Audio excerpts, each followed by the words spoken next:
शामली के कस्बा ऊन में पहुंचे जयंत चौधरी ने बड़ा बयान दिया।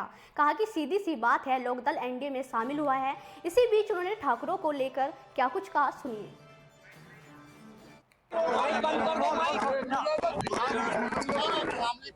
बड़ी जनसभा को सीधी सी बात है, लोकदल एनडीए में शामिल हुआ है।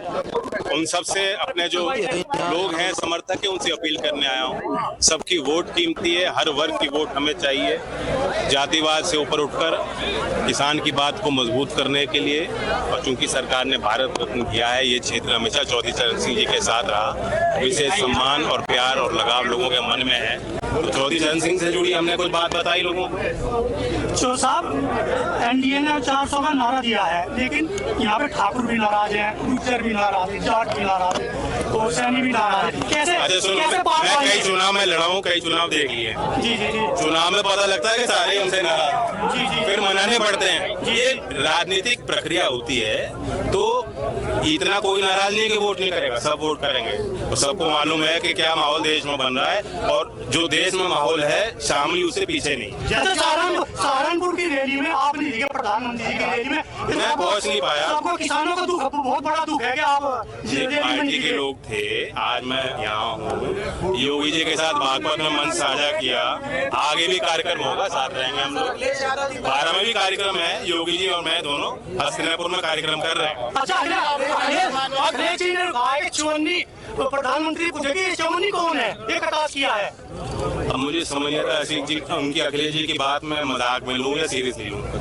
आपने कहा अखिलेश जी शतरंज चाल में फंसाना चाहते हैं, वो समझ गए लोग क्या कहना चाह रहे हैं। बेगम तो डेली राजा को मारना चाह रहे थे।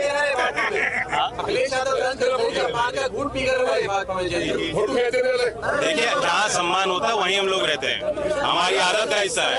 अगर सम्मान नहीं मिल रहा होता, और किसको सम्मान नहीं मिल रहा है, जब चौधरी चरण सिंह जी को भारत रत्न इसी सरकार ने तो दिया है। प्रधानमंत्री जी की मुस्कुराहट आपको देखनी चाहिए थी उस दिन, जब भारत रत्न मुझे दिया जा रहा था। तो अंदर की सभा प्रत्याशी है उत्तराखंड समाजवादी पार्टी की, उनके जो भाई है ना, उनका एक वीडियो वायरल हो रहा है। वो कह रहे भाजपा वालों को सीधे सीधे धमकी दे रहे हैं कि हाथ न लगा दे, हम मनोबल रसन की औलाद है। इसके बारे में क्या कहेंगे? सब किसी न किसी के औलाद ही होते हैं, उनका भी सम्मान है और दूसरों का भी सम्मान है। सर, मुजफ्फरनगर सीट जोर जबरदस्ती किसी के साथ कर नहीं पाएंगे। मुजफ्फरनगर सीट और कैराना सीट ऐसा लग रहा है कि जाति दिखाई दे रही है एनडीए से।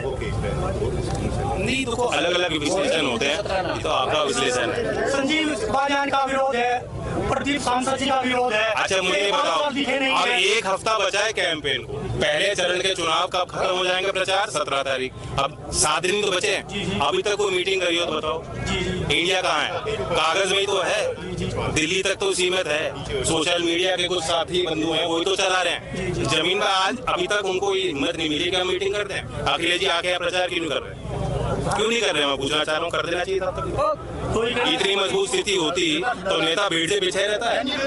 नेता को तो भीड़ चाहिए होती है, ये तो हम लोगों की खुराक होती है। और जहाँ इतना उनके पास यदि चुनाव होता तो अब तक वहाँ लोगों के बीच नहीं आए होते। तो 400 पार कैसे होगा? जैन चौधरी भी आगे मुसलमान भी एनडीए से जुड़ा था। नहीं जुड़ा है। अल्पसंख्यक समाज, चाहे वो बहुसंख्यक हो चाहे अल्पसंख्यक हो, हमारी पार्टी उनके लिए, और हमारी लौती पार्टी है जिसने तय किया और सुनिश्चित किया विधायकों के लिए।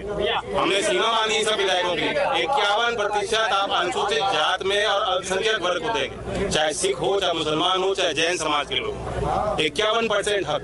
तो जो रिसोर्सेज हमारे पास है वही हम आवंटित कर रहे हैं। तो कैराना की जनता को क्या संदेश देना चाहते हैं जयंत चौधरी? प्रदीप जी पे फिर विश्वास जताएं और उनको